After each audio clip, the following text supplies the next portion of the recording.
Just 48 hours ago, a 2005 video of Donald Trump rocked his campaign. Everyone will be watching to see how he handles that issue tonight. At this hour, the national polling average continues to show Hillary Clinton with just under a 5-point lead in a two-way race and just over a 3-point lead in a four-way. The betting odds, meanwhile, continue to show her a heavy favorite by more now than 4-1. And let's take a quick look at a couple of snap polls. They are the only polls that give us any sign of how voters are responding to that Donald Trump video. A national Politico Morning Consult poll taken after the video's release shows Trump's poll number dropping just 1 point. Also, it shows that 74% of Republican voters want their party to stand by Trump. And CBS conducted a snap poll in Ohio and reached out to voters before and then again after the video was released. Among Donald Trump's backers, 91% say this video does not change their view of him. Among all likely voters, 44% have a worse view of him, but the majority, 54%, say this video does not change their view. Tonight, it is critical Donald Trump have a good night, so how does he do that?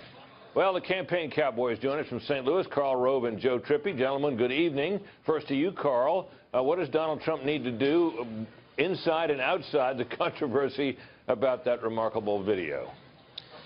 Well, you're right. It doesn't affect his supporters, at least not much so far. But even 8% of the 40-some-odd% that he's got means that he'd lose 2 or 3 points more against Hillary Clinton. And that's a big margin when you're already 5 points behind. So what he needs to do tonight is to begin. He can't get it all the way back, but he can begin to get back on his footing.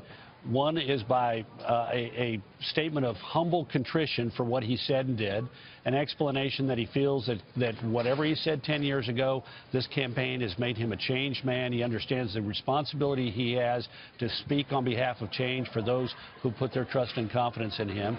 And then, in my opinion, he needs to put the focus, such as it can be, on both her record as status quo, and if he has any current disagreements with her, let those be over the revelation of that she says one thing to business audiences and Wall Street audiences and something entirely different to Democratic primary voters and general election voters.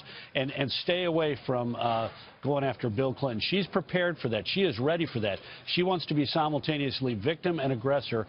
And if he thinks that this is the worst and last oppo dump that they have on him, I suspect there are more tapes that are coming, and the more he digs in against Bill, the more relevant he makes those kind of attacks on him. Joe, how does Hillary Clinton ideally behave tonight? Does she drive this video home, or does she stick to the issues? What? I think she just gets out of Trump's way and let him try to get out of this, watch how he does it, and then just turn to voters and say, listen to what you heard, just like she did in the last one. I think that this is a really tough pickle that he's in. I agree with Karl. This isn't the last thing we're going to see. The more oppos coming. I do agree with him. Donald Trump's got to do something none of us have ever seen him do before. He's got to be sincerely contrite, not, teleprompter contrite. He's got to be show humility. And he's got to step back, and if he comes after Hillary Clinton tonight, it does have to be on the issues. I think bringing up Bill Clinton in the past, after this, without humility, without being contrite, without a real apology, just going to be a disaster for him. Well, is it not possible, though, Joe, that there's a way into this for him to raise the fact that she countenanced her own husband's serious misbehavior with women, and that there's been one allegation of rape that has never quite gone away. There's no way to use that and have that be effective. Is she going to be ready for that? Can she turn that against him? I think this is going to be, look, I think the But Clinton defense is not going to work for him tonight. It's been sort of where every time he's done something, he and his supporters have said, oh, yeah, but Clinton. I don't think that's going to work here. He can try to do that. But I think the real problem here is when you go back to those polls that you were looking at, Britt, it's okay even if he holds on to his supporters. And Karl points out if he loses a few % of them, that's bad, given where he starts. But his problem was he was trying to reach out to women, to suburban folks, to college-educated whites. These are the people he had to grow with in these swing states to have a chance. This thing really pushed him away. Carl, your thoughts on that?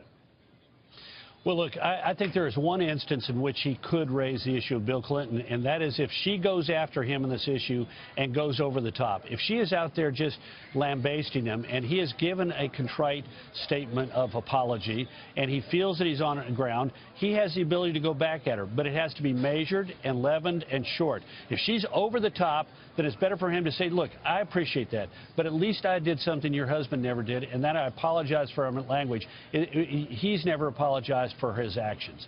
And then and only then. But here the counterpunch is going to be better than the punch, and it's unlikely that she is going to, in my opinion, go after him hot and heavy about this.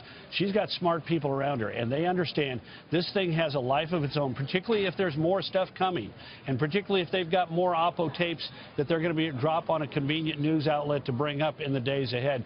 So no need to go overboard, but if she does, he'll have one brief moment to respond to it in a way that would be devastating, but it's got to be short and not angry, and more in regret than in anger. Got it, Carl. Thanks to both of you guys.